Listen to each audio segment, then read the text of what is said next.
కరీంనగర్ కాల్పుల కేసులో విచారణ వేగంగా జరుగుతోంది. జ్యువెలరీ షాప్ లో జరిగినటువంటి దోపిడీకి సంబంధించి మరికొన్ని సీసీ ఫుటేజ్లు బయటకు వస్తున్నాయి. దొంగలు షాప్ లోకి ఎలా వచ్చారు, వచ్చిన తర్వాత సిబ్బంది ఎలా బెదిరించారు, సిబ్బంది ఎలా ఎదురు తిరిగారు, వారిపై దొంగలు ఏ విధంగా కాల్పులు జరిపారు అని సీసీ ఫుటేజ్ లో స్పష్టంగా కనిపిస్తోంది.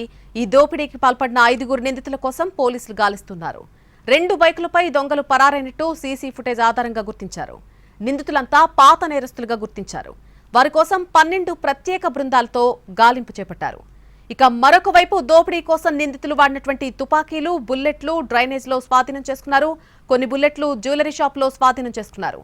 ఒక బైక్ పై 3, మరొక బైక్ పై 2 నిందితులు వేర్వేరు రూట్లలో పరారయ్యారు. వీరంతా నార్త్ ఇండియాకు చెందినటువంటి గ్యాంగ్ గా అనుమానిస్తున్నారు పోలీసులు.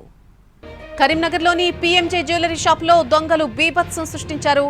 జ్యువెలరీ షాప్లోని సిబ్బందిపై కాల్పులు జరిపి భారీగా బంగారు ఆభరణాలు ఎత్తుకెళ్లిపోయారు. తుపాకులతో చొరబడ్డ 5 దొంగలు 4 సిబ్బందిపై కాల్పులు జరిపారు. ఆ 4కి తీవ్ర గాయాలయ్యాయి. ఉదయం 10:30 గంటలకు పీఎంజే జ్యువెలరీ షోరూమ్ ను ఓపెన్ చేశారు. రాత్రి లాకర్లో ఉంచినటువంటి గోల్డ్ ను డిస్ప్లేలో పెట్టారు సిబ్బంది.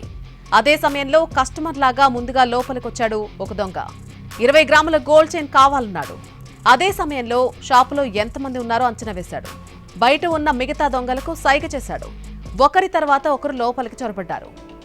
వారిని అడ్డుకునేందుకు షోరూమ్ సెక్యూరిటీ గార్డ్ అడ్డుకునే ప్రయత్నం చేశాడు. అయితే దొంగలు తమకు కూడా గోల్డ్ కావాలంటూ నటించారు. లోనికి వెళ్తూనే తుపాకీలు చూపించి చోరీకి ప్రయత్నించారు. సిబ్బందిలో కొందరు భయపడకుండా అడ్డుకోవడంతో కాల్పులు జరిపారు. సేల్స్ మేనేజర్ తలపైన, మిగిలిన వాళ్ల భుజాలపై కాల్పులు జరిపారు. 20 నిమిషాల పాటు జ్యువెలరీ షాపులో పెనుగులాట జరిగింది. తుపాకీ కాల్పులతో అందరినీ భయపెట్టి చేతికి అందినంత బంగారు ఆభరణాలతో పరారయ్యారు దోపిడీ దొంగలు. బైక్లపై వచ్చిన దొంగల ముఠా తిరిగి ఆ బైక్లపైనే వెళ్లిపోయింది.